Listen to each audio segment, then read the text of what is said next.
Hello, this is Rico Cavella, and welcome to this episode of Fearless Aging, where in every episode, my guests and we strive to offer you proven tips and strategies that you can implement immediately to greatly improve your overall health and well-being. So we're here to inspire you and empower you to become your best self so you can go out and make a bigger positive difference in the world. So today's episode, I'm real excited about. Is I'm going to be interviewing John Gray. And John Gray is the author of the most well known and trusted relationship book of all time, Men Are From Mars, Women Are From Venus. And USA Today listed his book as one of the top 10 most influential books of the last quarter century. In hardcover, it was the number one best-selling book in the 1990s. Dr. Gray's books are translated into approximately 45 languages in more than 100 countries and continue to be a bestseller. He's written over 20 books, and his most recent book, which we'll talk about today, and also we're going to talk about some really practical ways that you can reduce stress, which is really important. Is his latest book is Beyond Mars and Venus: Relationship Skills for Our Complex Modern World. So, John Gray, thanks so much for being here. A real pleasure to be with you again. Thank you, Rico. Yeah, thank you. So, well, I mean, you're pretty well known, so we don't have to talk really about what you're doing, who you are and what you've been doing. So let's just get right into it and tell us about your new book. And I know you mentioned that you got some new ideas and some things to help people reduce stress, which is so important, not just for relationships, for all your life. Yeah, and particularly as we get older, one of the things that causes most sickness, disease, or aging is how we manage stress effectively. And uh, what I do in this more recent book, people know Men Are From Mars, Women Are From Venus is very popular. If It's still a very very helpful book for people. But what I found in the modern world, as we've always been in the modern world, I've been alive, but ever since the new millennium, things Hmm. have really changed a lot with the internet and with the independence that women have, not feeling so dependent on men for finances. And so as women are sort of running big parts of the world today, uh, that changes your hormones. Now, Hmm. already, if you're a woman and you go through menopause, there's a natural change that takes place, which is, and let's talk about, let's say, the ideal aging process for a woman for a moment. The ideal aging process for a woman is that when she's a younger woman and she's cycling, that her stress levels are low. And what does it mean to have your stress levels low? Stress, things are happening around you all the time. We live in a stressful world, or how we look at it. I can uh, if depending on my mood, I look at the world and I can say, "Oh, it's so stressful," and then I go, "Actually, it's not so bad at all." It's what glasses we're wearing and what controls our glasses, so to speak, our attitude, the way we interpret things, where our attention goes. To a great extent is the mind, but the mind dramatically affects the hormones, and then the hormones dramatically affect the way the mind thinks. Okay, so what it turns out to be that whenever a woman is producing the hormone of adrenaline or cortisol, these are our stress hormones. Whenever a woman is making stress hormones, her estrogen levels are too low in relationship to her testosterone levels. Now, testosterone is what we typically say any of the activities that would produce testosterone, we would call masculine.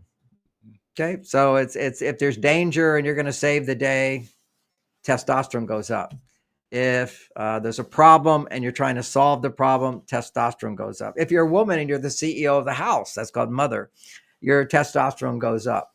And if her testosterone goes up too high and her estrogen doesn't go up as well, she will experience stress.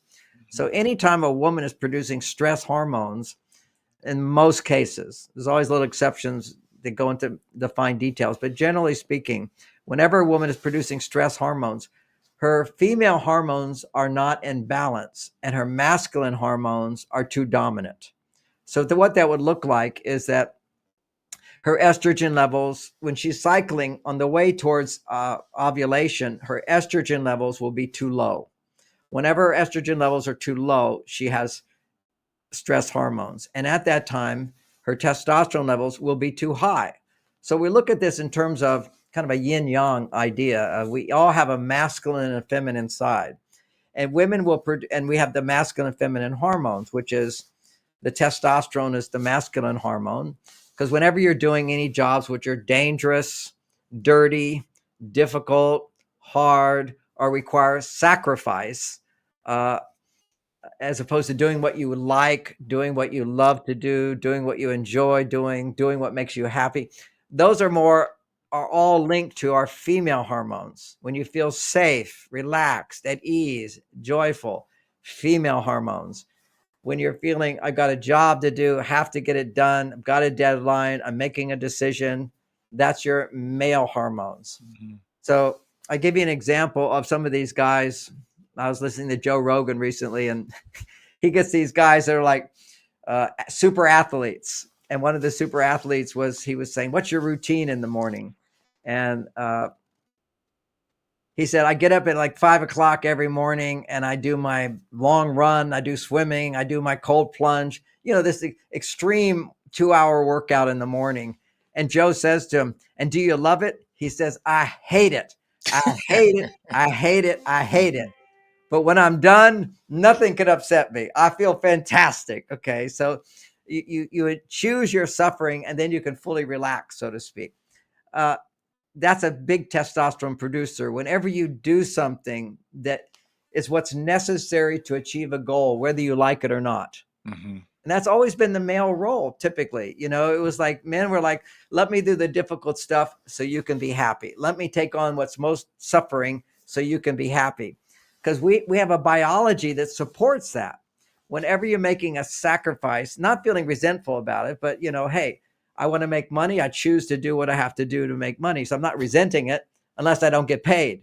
So that whole idea of having a goal and doing what you have to do to achieve the goal is a big testosterone producer. That's why the men listening, Rico, if they retire and they stop working, getting up every day because you have to, because other people are depending on you. At a certain point, you have enough money. Maybe you don't have to make money, but other people depend on you. That's important, where you have this feeling of, I have to do something. Mm-hmm. I'm choosing it, but I have to do it. That's a big testosterone producer. Now, if you look at women when they're stressed, almost always they will say to me as a therapist, I have so much I have to do. I do everything. I do this and I do this and I do this and I do it all by myself. I have no help. That's major. Those are the words that go along with high testosterone in a woman, but low estrogen. See, if I talk about, I did everything today, and then I can come home and completely relax and what a great day. I did all that. Whereas for women, it's more of a complaint. Look what I've done. I had to do this and I had to do this. So we have this dynamic of looking at the actual charts of men and women when they're still cycling. And then we'll get to when you stop beyond menopause. Okay. So we have to understand the foundation. So typically speaking, on the charts of what's normal estrogen levels for a woman, it's 10 times more than a man. And when it drops down in relationship to the man's, her stress levels will also be higher and higher. So there's a relationship there of estrogen going down, testosterone going up. Now, psychologically, we can understand that because what stimulates estrogen in your body is relationship where you're depending on someone for something of value. So like a woman comes to me for counseling, already her estrogen levels go up. A woman goes to a doctor for medical advice. If she trusts the doctor, she can depend on the advice she's getting. Her estrogen goes up. So this is like really important for women. This is why men typically don't go to doctors until they have to. Okay, so women are like, they go to the doctor and get it again, because they're in a relationship where they can depend on someone for something they can't do for themselves. Now think about what romance is. And romance is, again, a major estrogen stimulator, because typically for a woman, we know romance leads to sex leads to orgasm. When a woman has an orgasm, her estrogen levels have to be 20 times higher than the average man. So it has to go up. So what allows it to go higher is we create these circumstances which will help a woman's estrogen go higher. So rather than cook her own meal, you take her to a restaurant and someone else cooks the meal. So this is something she can do for herself. Women can do everything, but she doesn't have to do it. Anytime you put a woman in a situation where she doesn't have to do things, she can start to break the pattern of stress, because this pattern for stress is this feeling of overwhelm. I have no support. I have not enough time. I don't have enough money. I don't have enough love. I don't have enough. It's not enough. And literally, it's not enough estrogen being produced in her body. Okay. Or when she's cycling after ovulation, she also needs to be making progesterone. And progesterone, in my research and some of the research out there, shows that progesterone tends to get produced when a woman is two types of women experience differently. If you're more of an extrovert, progesterone gets produced when you're social bonding, okay, spending time with other people. You're not working, okay, you're not trying to solve problems. You could be playing cards together, you could be making a dinner together, you could be talking together, playing pickleball together, whatever it is. Then her progesterone will get produced. But if she was playing pickleball for money in a competition, she'd be making testosterone. You see the difference? So there's I have to really work at this. The attachment to the outcome is a big key aspect of testosterone. I gotta do this to achieve my goal. Well, let me ask you, okay, so for a woman, say, who's a woman who's like a CEO these days, as you mentioned, there's so many people in positions of authority and power these days. And so if they have to make some great decisions, like mostly male have done in the past, and because they have the high level of testosterone, so what should women do in order to boost their testosterone in that situation when they know they have to step up and make these big decisions? Oh, it's so easy for women to make testosterone. It's the easiest thing. It's the hard thing for women is when they're making decisions, just the fact I have to make decisions, she'll make testosterone. That doesn't cause stress. What causes stress for women is in that situation, it's up to her and she doesn't feel backup. She doesn't feel support. Okay. She doesn't have, that's the whole point of the more entrepreneur you are, the more independent you are, the more an authority you are, the more testosterone you will naturally make. But that's not what she needs to be making.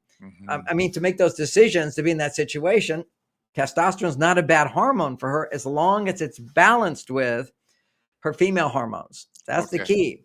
So the good news is she doesn't have to stop being the boss or whatever. It doesn't have to be the CEO. Any job where you're making money, okay, any job where you're making money is going to be producing testosterone, because you're not doing it because you love your kids. You're not doing it because you're having a Christmas party. You're doing it to make money.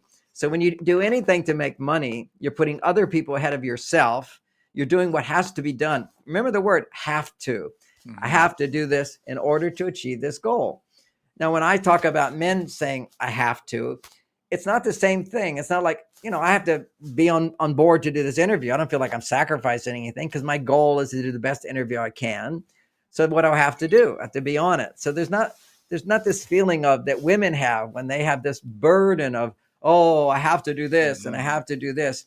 That is a really negative pattern their brain gets into when their hormones are out of balance. And it becomes like a snowball. Once she gets into I have to, it's hard to stop it. It becomes a pattern. So what I write about in this book is pattern interrupts. And it doesn't take a lot to interrupt that, just to stop the snowball from going down the hill, so to speak. Say, John, we're going to take we have a new sponsor for our show. We're going to take a quick 60-minute a commercial for them. It's about our Cafe Pure Healthy Coffee. And then when we come back, we'll finish up on that topic and we'll get more into your book. And then you can tell people about, I know you have some great free trainings and on your website and how they can get a copy of your book. So we're gonna play a quick little video here about the Cafe.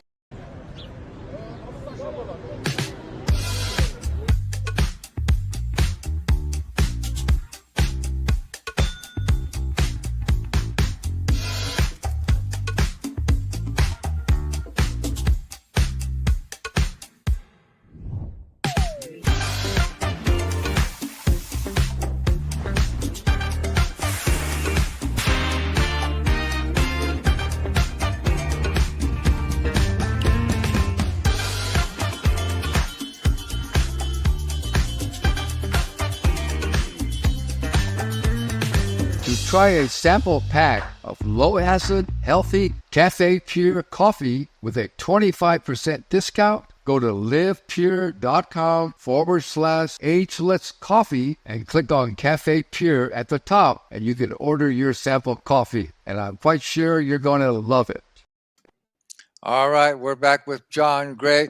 I just want to say, uh, John, you might want to try this coffee. It has no acid in it. It has cordyceps mushrooms, which really good enhances your immune system and your brain focus. It tastes really good as well. I'm a big fan of coffee. I'm a big fan of cordyceps. Cordyceps is a Yeah, very powerful mushroom and for yeah. endurance and strength. I'm really into supplements. I used to have a health food store online Yeah, I know that. with 40 different products. Now I just have one that I recommend because so many other geek people are there, but most people don't recommend this one because the pharmaceutical industry. I'm gonna have my dog stop. Sit, sit. Okay. She got all that music, got her all excited and Yeah, coffee. yeah. She got a caffeine rush, I guess. So, uh, what was I just talking about? Was the focus was, About your new product. oh yeah. Well, I had a health food store and one product that people don't market and promote. There's so many good people that promote things now. I don't do it, but it's lithium orotate. And Okay. it's the most powerful substance I know known to help lower stress levels and balance hormones. It's very cheap. It's inexpensive.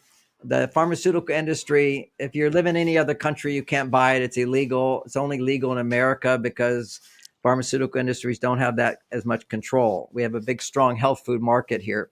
Uh, there's no side effects of it. It's psychiatrists used to give for people who are bipolar or depressed. If you go high, then low.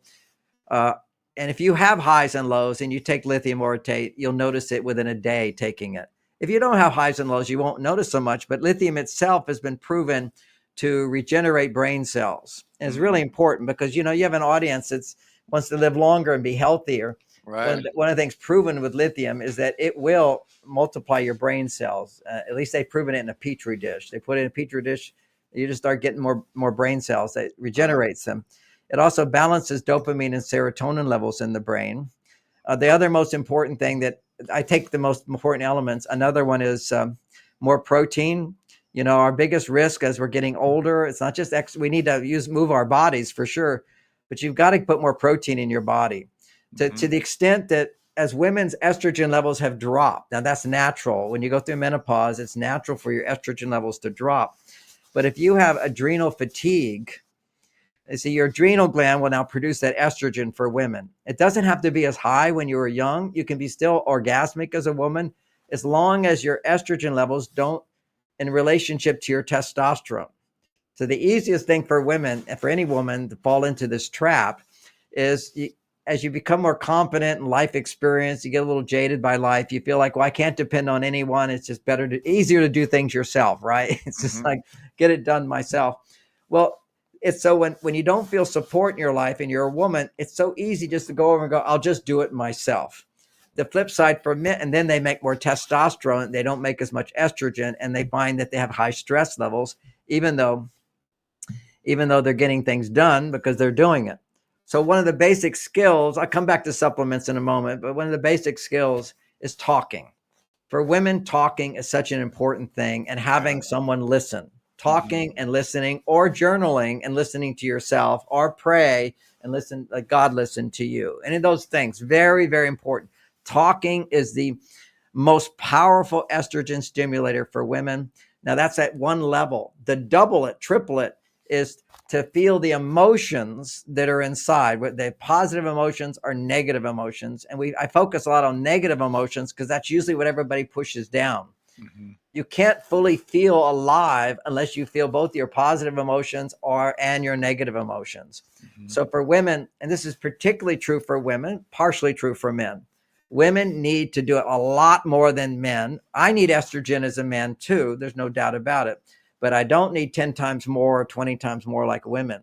So for women, having somebody you can talk to about every day, have somebody you can talk to about what happened that day and how it made you feel. That's the whole basis of therapy is what's going on in your life. How does that make you feel?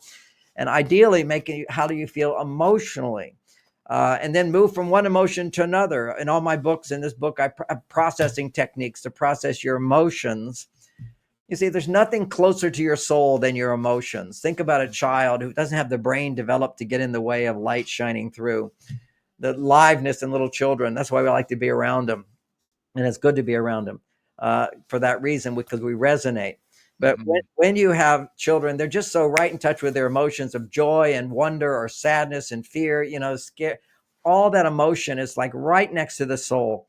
And as children, that gets pushed down. Our life gets pushed down. If we want to connect back to the life force inside of us, then we have to touch into those emotions. You can't dispute emotions. You can have the feeling nobody likes me. That's what you feel. It's like a fact. That's what you're thinking. I can't say, hey, but people do like you. Nope, that's how I feel. Nobody likes me. And don't tell me how to feel, because that's how I feel. Okay, it's a mental thing when people say I feel like, or I feel that. But when you get to an emotion, I feel that, when that person ignored me, it makes me frustrated or disappointed or sad or afraid or ashamed or feel bad or feel embarrassed. So I explore the most healing, powerful emotions to bring aliveness. But emotion is what gives us our connection to the regenerative power in the body. Children heal so quickly in the brain. It's so powerful. If you connect back to the emotion, would bring you back to your soul. So for women particularly, and why we men need women in our lives is that their emotions. When a woman has emotions, we can connect with their emotions. Why we like little children is that we can see the world through their eyes and feel the tender feelings that they have. It's very important to be around children, and for men to be around women. And for women to have men who can listen to them, if you can find one. And what men have to learn is how to listen, and not talk so much about their feelings. As men get older, naturally, their estrogen levels get really high because their testosterone levels go too low. So then men become all talkative. Women are not so talkative. That's true. And if a man wants to keep his testosterone high, I'm now 73 years old. My testosterone levels are higher than when I was a young man, because I made it my life mission to understand hormones and understanding that whenever a man talks about negative emotions, his estrogen goes higher, his testosterone goes down. Whenever, there's a saying about older men, grumpy old men, we get rigid, we get grumpy. That's because our estrogen's too high. When a man is angry, his estrogen is too high. Usually it's retirement is really death for men, because then your testosterone goes low, your estrogen goes high. And you kind of say, hey, now I get to do whatever I like to do. I get to do what I want to do. That's estrogen stimulating. We need some estrogen for sure, but we have to balance it always by a job I have to do that other people depend on me for. It doesn't have to be rigorous. It's always everything's about balance, isn't it? That's it. Balance in every aspect of your life. Well, John, we only have about 2 minutes left. So talk a little bit about what people can find on your website. Okay, so that's a good thing. Men learn to listen, women to share. At my website, go to the marsvenus.com, go to the top of the page for men or for women. It will teach you all about lithium orotate, a powerful non-toxic substance with a bunch of things like cordyceps in it as well, all kinds of bacopa, ashwagandha. It's a real stress reducer if people are interested in that. At the bottom of the page, there's a place that says contact us, and you can go to a page, and if you want free coaching on how to be healthier, we have free coaching for that. What I have a whole program for is older, we lose muscle mass. So what we need is how to increase our muscle mass by amping up the protein. So there's a particular product through New Zealand that we get, which people are interested in. It's cold processed, it's high protein, grass fed, and there's enzymes in it. You take the protein, the enzymes, you put it in warm water, it digests it for you, and your brain feels fantastic. Because as we get older, we lose our ability to digest our foods efficiently. So this is a replacement to give us the best protein to build muscle mass very quickly. You'll notice it will happen. Very good. Yeah, we'll definitely put how to contact you in the show description. So we only have about a minute left. So tell us, what's the number one thing that women should do to balance their hormones, and what's the number one thing men should do? Number one thing for men is make sure that you don't complain. Just don't complain. Do not complain. And if you feel like complaining and your wife they always say to you, well, what are you feeling? What are you feeling? You say, I'm in my cave right now, can't talk. I'm in my cave right now, can't talk. I even say to my wife, it's written in my book, honey, read in Yeah. the book. Men need time to not talk. Okay. It's Okay. in my cave. So, because they want to try to make you into a woman, they want to get those feelings out. They say, Right. I'm in my cave. Because if you can take time to forget your problems or And have how a about for hobby, women now? make sure she talks. And when you talk, say to your husband, I'm going to talk for 10 minutes. Don't interrupt me. Just ask questions. That's all. And or say nothing. I just need to get it out. I want you to give me a big hug afterwards. And I promise I'm not going to complain about you. I'll complain about other things in my life. I'm going to share frustrations, disappointments, concerns, and worries, but it's not about you because it's not your fault. If you can say that to a Yeah. man, he can listen to you all day, but really 10 minutes is enough every day. John, thank you so much. That's some great information. Thanks very much for being here. So if you like today's episode, go out and tell people to check out the Fearless Aging podcast.